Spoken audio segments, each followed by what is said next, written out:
அனைவருக்கும் வணக்கம். நேற்றைய முன்தினம், அதாவது 13ஆம் தேதி திருநெல்வேலியில இருக்கக்கூடிய மனோன்மணியம் சுந்தரனார் பல்கலைக்கழகத்துல பட்டமளிப்பு விழா நடைபெற்றுச்சு.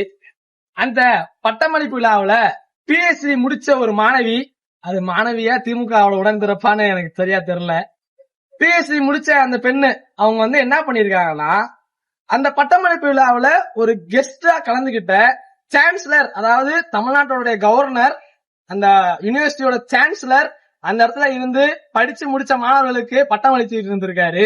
இவங்க என்ன பண்ணிருக்காங்க, அந்த பட்டத்தை நான் அவர் கையால வாங்க மாட்டேன் அப்படின்னு சொல்லிட்டு வைஸ் சான்சலர் கிட்ட கையில போயிட்டு வாங்கியிருக்காங்க. அதுக்கு அவங்க சொல்ற காரணம் என்னன்னு பாத்துக்கிட்டா, தமிழ்நாட்டோட கவர்னர் தமிழ்நாட்டுக்கு ஒண்ணுமே செய்யலையா. இதே நான் கேக்குறேன், நீ திராவிட முன்னேற்ற கழகம்ன்ற ஒரு கட்சியை சார்ந்து ஒரு கட்சியில பேர் வாங்குறதுக்காக போய் நின்ன அந்த இடத்துல ஒரு கவர்னரை நீ அசிங்கப்படுத்திருக்க. உன் கட்சியை சார்ந்த உன் கட்சி தலைவர், திமுக தலைவர், தமிழகத்தினுடைய முதல்வர் தமிழ்நாட்டுக்காக என்ன செஞ்சாரு?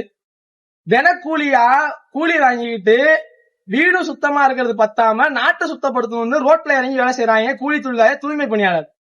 அவங்க ரோட்ல இறங்கி போராடிட்டு இருக்காங்க. இவர் கூலி படத்தை பார்த்துட்டு ரிவ்யூ கொடுத்துக்கிட்டு இருக்காரு. ஒரு அரசு பள்ளி நடத்தவே வழி இல்ல. 207 பள்ளிகளை இந்த கல்வியாண்டுல மட்டும் மூடி இருக்காங்க. இதெல்லாம் வச்சுக்கிட்டு இந்த அரசியல்லாம் தேவையா? நீ உன் பேர் வாங்குறதுக்கு, உன் கட்சியில போயிட்டு பேர் வாங்குறதுக்கு அந்த மேடை தான் உனக்கு கிடைச்சதா? இந்த மாதிரி செயலை அகில பாரதிய வித்தியார்த்தி பரிஷத் தேசிய மாணவர் அமைப்பு வன்மையாக கண்டிக்கிறது. இந்த மாதிரி செயல்ல ஈடுபட்ட திராவிட முன்னேற்ற கழகத்தினுடைய அந்த உடன்பிறப்பினுடைய PhD சர்டிபிகேட்டை திரும்ப பெறணும் என வலியுறுத்துகிறேன். நன்றி. ஜெய்ஹிந்த்.